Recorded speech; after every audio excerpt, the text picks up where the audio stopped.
I just did a quick Google search for how far the average backpacker hikes in a day, and the answer that comes up is somewhere between 3 and 10 miles. That's why I wanted to make this video show how you can cover a much greater distance, more like 15 to 20 miles per day, and do that without killing yourselves.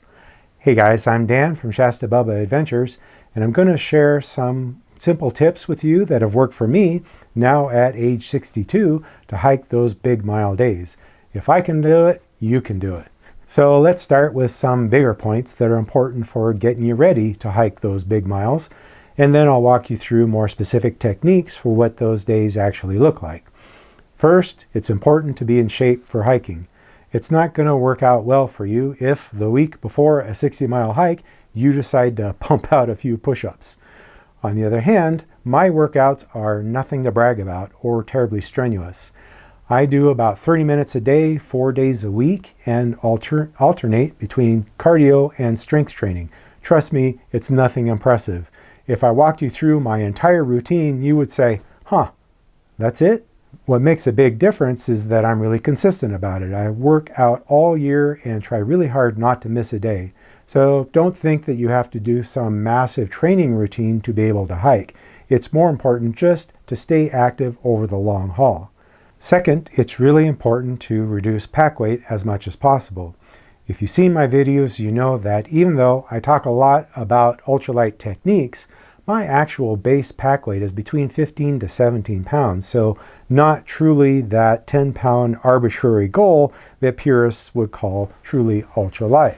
However, the difference between carrying a 27-pound pack versus a 45-pound pack over miles and miles really adds up. In the old days, when I used to be a traditional backpacker, 10 to 12 miles a day was the limit. When I cut down my pack weight, to be honest, I hardly noticed the difference in carrying the pack the first few hours of the day. Where I really noticed a huge difference was more in the afternoon. Picking up the pack after each break was so much easier with the lighter load, and it really pays off with less energy expended per mile and less pounding on the joints with each step. Third, you want to have good footwear. Avoid traditional heavy hiking boots because that weight at the end of the pendulum of your leg uses tons of energy with every swing of your step, and it just isn't necessary. Trail runners provide all the protection needed, and you're better off building ankle support through using those muscles rather than relying on the bracing of high boots. Also, this is the main reason I insist on shoes with Vibram soles. There are probably shoes made with proprietary soles that are just as good, but I personally haven't found any that can stand up to the constant pounding on rough ground over the course of a 20-mile day. Vibram soles do that for me reliably, so I refuse to buy any hiking shoes without them. Another reason to use trail runners is that they dry more quickly, allowing you to just walk through stream crossings and keep moving, versus taking time to switch river crossing shoes and back again. That can be a tremendous time saver when hiking a trail with lots of water crossings. And time management is the key to the specifics of what an actual 20-mile day looks like. So let's get into those specific tips. They really are mostly about effective time management. And that means get up early, move consistently throughout the day, and hike late. For me, getting up early means setting an alarm for 6 o'clock and shooting for getting on the trail by 8. Now, that really isn't that hard to do. You know, when I'm backpacking, and especially solo backpacking, there's no reason to stay up late. So I'm typically in bed by 9 or 9:30 and asleep by 10, which means if I get up at 6, that's a full 8 hours of sleep. So I'm not suffering. Also, allowing 2 hours to pack up and get going is contrary to the usual advice that you should not eat breakfast but just get up, pack up, and start hiking immediately in the morning and then stop an hour or two down the trail to have breakfast. I've tried that method, but it doesn't really work for me. Hiking without fuel doesn't feel good. But I also don't want to get out the stove and cook a warm breakfast on the trail either. Whether you cook breakfast in camp or a couple miles down the trail, it takes the same amount of time either way. So what I prefer is to eat a quick cold breakfast of a hearty granola bar, like those Pro Meal bars, with my cold coffee, and then get moving. That way I've minimized the amount of time needed for breakfast, but I'm also not hiking on an empty stomach. Once moving, I like to hike by the clock, meaning that I make a point of taking a 10-minute break every hour. This is another bit of advice that's contrary to conventional wisdom that says carry snacks in the hip pockets of the pack and minimize breaks. For me, it works out so much better just to drop the pack and sit for a few minutes every hour. That method of pacing myself allows the muscles to relax and minimizes shoulder and hip pain over the long haul. I keep my food for the day in a small stuffed sack in the front pocket of the pack, and every break bring that out for a quick snack, and also make sure to drink water every time. These are two more important points. Your body is a machine and it runs on water and calories. So if you want to keep it working, it's critical to keep the supply of fuel steady throughout the day. So stop every 10 minutes, eat something, drink something. Now, even though I hike by the clock, I'm not a slave to the clock. So if it's break time, but I'm in the middle of a burn area on a hot day in August, I'm going to keep moving until I find some shade. Also, first thing in the morning, I just seem to have tons of energy, so I usually skip the first break and hike 2 hours straight. That gets me a bit ahead of schedule and allows some slightly longer breaks later in the day. In fact, my breaks tend to be shorter than 10 minutes before noon and a bit longer in the afternoon, but it all evens out in the end, and it's more important to pay attention to what my needs are in that moment. And that's another important point. Pay attention to your body. If something is hurting, take a longer break or plan on not going so far that day. Avoiding injury is much more important than crossing some 20-mile mark for that day. I often experience a sharp pain in the shoulder blade area in the late afternoon. If I ignore that and push on, it becomes unbearable.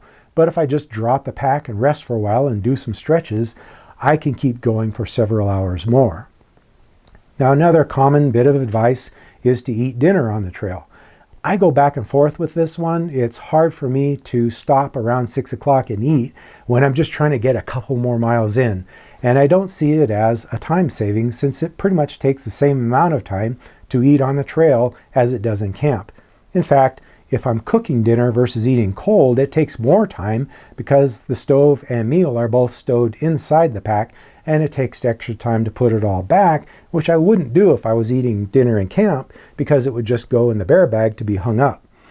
The biggest advantage of eating dinner on the trail is that you get some distance between the food smells and your camp if you pack up and hike another couple of miles before stopping for the night, which is a good idea when hiking in grizzly bear country.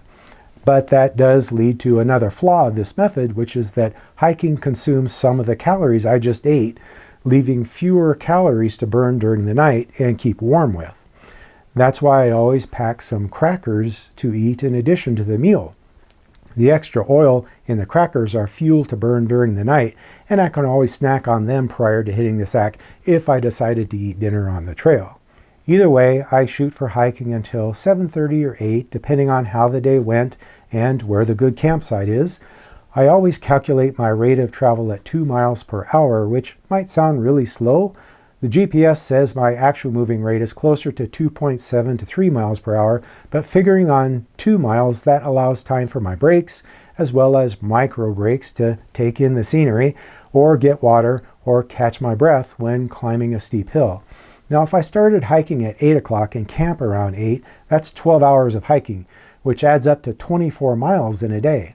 Taking time out for filming and perhaps a longer break of a half an hour for lunch and to dry the tent means 20 miles can be covered with a reasonable effort.